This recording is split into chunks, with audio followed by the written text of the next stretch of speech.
ওজন ঠিক রাখতে হাঁটার গুরুত্ব আমাদের সবার জানা। হাড়ের জয়েন্ট ঠিক রাখতেও হাঁটার উপকারিতা অপরিসীম। এমনকি দীর্ঘদিন সুস্থভাবে বেঁচে থাকতে চাইলেও হাঁটার কোনো বিকল্প নেই। যে কোনো বয়সের মানুষের জন্য হাঁটার উপকারিতা বলে শেষ করার মতো নয়। বিশেষজ্ঞরা মনে করেন প্রতিদিন হাঁটলে শরীর ও মন দুটোই ভালো থাকে। হাঁটা ইমিউন সিস্টেমকে শক্তিশালী করে, বৃদ্ধি করে হজম শক্তি, হাড় এবং পেশিকেও শক্তিশালী করে। নিয়মিত হাঁটলে তা স্ট্রেস দূর করতে সাহায্য করে। সেই সঙ্গে ডায়াবেটিস, উচ্চ রক্তচাপ, আর্থ্রাইটিস বা ওবেসিটি বা স্থূলতা, মাংসপেশি শক্তি কমে যাওয়া, অস্টিওপোরোসিসের মতো প্রবলেম শুধু হাঁটার মাধ্যমে আপনি রুখে দিতে পারেন। তাই মন দিয়ে হাঁটা শুরু করে দিন, আর দেরি করবেন না। নমস্কার, স্বাস্থ্য সুন্দর চ্যানেলের পক্ষ থেকে সকল দর্শক শ্রোতা বন্ধুদের অনেক অনেক ধন্যবাদ জানাই এই ভিডিওটি দেখার জন্য। ভিডিওটি ভালো লাগলে লাইক, কমেন্ট, শেয়ার এবং অনুগ্রহ করে চ্যানেলটি সাবস্ক্রাইব করতে ভুলবেন না।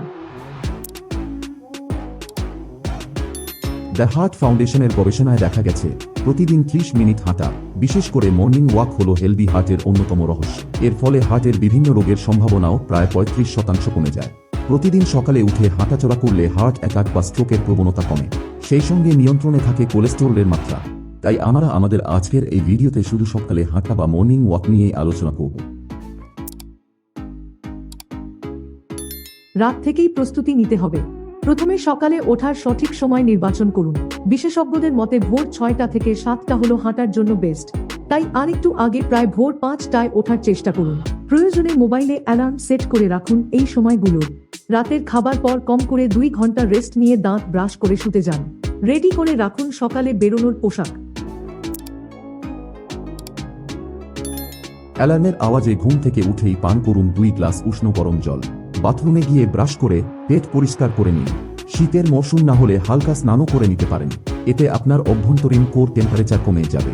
তাই পরবর্তী সময় হাঁটার সময় বাইরে থেকে তাপমাত্রা বাড়লেও কোর টেম্পারেচার তা ব্যালেন্স করে ফেলবে। স্নান না করতে পারলে হাঁটতে যাওয়ার আগে এয়ার কন্ডিশনের কাছে বা সিলিং ফ্যানের নিচে বসে শরীর ঠান্ডা করেও নিতে পারেন। যদিও শরীরের ওজন কমানোর জন্য হলে খালি পেটে হাঁটা উচিত, তবে কেউ যদি ইনসুলিন নেন তাহলে একদমই খালি পেটে হাঁটবেন। হাঁটার সময় খেয়াল রাখতে হবে আবহাওয়া অনুযায়ী যথার্থ ও আরামদায়ক কাপড় পরার বিষয়টি। আঁটো পোশাক পরবেন না। চেষ্টা করুন হাঁটার সময় হালকা রং এর সুতির হালকা কাপড় বা ঘাম শুষে নেয় এমন পোশাক পরতে। হাঁটার সময় কি ধরনের জুতো পরছেন তার দিকে খেয়াল রাখুন। পায়ের আরাম হয় এমন জুতো পরুন। অনেকটা রাস্তা হাঁটা যায় এমন স্পোর্টস শু বা পাম্প শু পরতে পারলেও ভালো। সানগ্লাস, টুপি বা বর্ষাকালে ছাতা সঙ্গে নিতে পারেন। দুশ্চিন্তা বা টেনশন বাড়াবে এমন কিছু ভাবতে ভাবতে হাঁটা চলবে না কিছুতেই।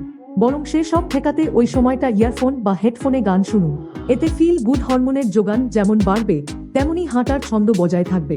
তবে ব্যস্ত রাস্তা, যানজটের পথে হাঁটলে হেডফোন অবশ্যই এড়িয়ে চলুন। হাতে বা পিঠে অনেক বোঝা নিয়ে হাঁটবেন না। এতে ক্লান্তি বাড়বে, বেশিক্ষণ হাঁটা সম্ভব হবে না। হাঁটতে হবে একটানা রাস্তা ধরে। বারবার থমকে ঘন ঘন দিক বদলে হাঁটার চেয়ে টানা হাঁটায় উপকার বেশি।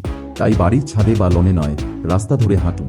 এমন কোনো রাস্তা বাছুন যেখানে ধোঁয়া, যানজট, বড় গাড়ির উপস্থিতি প্রায় নেই। বারবার হাঁটার সময় গাড়ি ঘোড়ার উপদ্রবে দাঁড়াতে হলে তা হাঁটায় বিঘ্ন ঘটায়। আর যানবাহনের ধোঁয়া শরীরের জন্য ভালো নয়। সুন্দর, দূষণমুক্ত পরিবেশে হাঁটার চেষ্টা করুন। হাঁটার জায়গা যেন সমতল ও পরিষ্কার হয় তা লক্ষ্য রাখুন। বাড়ির বাগানে, পার্কে, পরিষ্কার ফুটপাতে বা যে কোনো খোলা জায়গাতেও হাঁটতে পারেন। তবে মাঝে মাঝে হাঁটার রাস্তা বা জায়গা বদল করুন। এতে একঘেয়েমি কাটবে, ভালো লাগবে। সাধারণভাবে বলা হয় যত বেশি হাঁটবেন তত উপকার। কিন্তু অনেক ক্ষেত্রেই একটা পর্যায়ের পর আর আলাদা করে এক্সট্রা হাঁটার কোনো উপকার পাওয়া যায় না। হৃদরোগ বিশেষজ্ঞদের মতে ঘন্টায় 2.5 থেকে 3 কিলোমিটার গতিতে টানা 30 মিনিট হাঁটলেই হৃৎপিণ্ড তার স্থায়ী গতিশীল অবস্থায় বা লো ইন্টেন্সিটি স্টেডি স্টেট এ পৌঁছে যায়। তাই সপ্তাহে অন্তত 5 দিন ও কমপক্ষে 30 মিনিট করে হাঁটুন। ওজন নিয়ন্ত্রণের জন্য চেষ্টা করুন প্রতিদিন 6000 থেকে 11000 স্টেপস হাঁটতে। যদি দিনে 4 মাইল হাঁটতে পারেন, মানে 8200 স্টেপস হাঁটেন, তাহলে নিশ্চিতভাবেই ওজন নিয়ন্ত্রণে থাকবে। আবার ওজন কমিয়ে নিয়ন্ত্রণের মধ্যে আনতে হাঁটতে হবে আরেকটু বেশি। সেজন্য সম্ভব হলে হাঁটার পরিমাণ বাড়িয়ে করে ফেলুন 11000 স্টেপস। যদিও এটা কোনো ধরা বাঁধা নিয়ম নয়, পুরোটাই নির্ভর করবে আপনার সক্ষমতা, সময় দিতে পারা ও প্রচেষ্টার উপর। ডায়াবেটিস ও উচ্চ রক্তচাপ নিয়ন্ত্রণে রাখতে চাইলে হাঁটতে হবে 8 থেকে 9000 স্টেপস। এর বেশি হাঁটলে অতিরিক্ত কোনো লাভ হয় না। ফাইনালি, হাঁটার জন্য ম্যাজিক নম্বর বলা হয় 10,000 স্টেপসকে। প্রতিদিন 10,000 স্টেপস হাঁটলে অসুস্থ হওয়ার আশঙ্কা কমে যায় 1/3।